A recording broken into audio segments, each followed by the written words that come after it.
how you can install EA Sports Football Club. Now, FC. Now, before we start, if you're new to our channel, head down below and hit the subscribe button so you don't miss out on any of our future videos.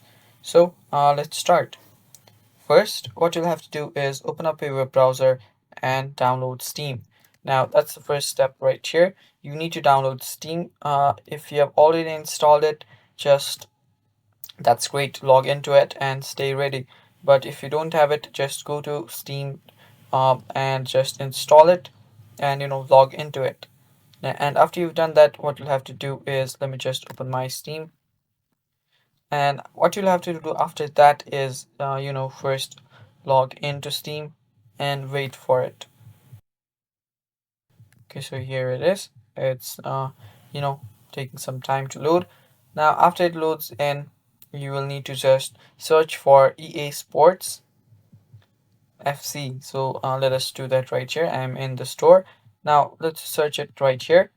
EA Sports FC. It's right here, as you can see. Now you need to have a payment method already set in this right here, but here you go. Sometimes you will get discounts on this price, but yeah, after you just log in, you'll just have to add it to cart, and after you add it to cart, you can just do your purchase. So yeah, that is pretty much it, guys. That is all for the video. That is how you download EA Sports FC. Thank you for watching. Stay tuned for more, and bye bye.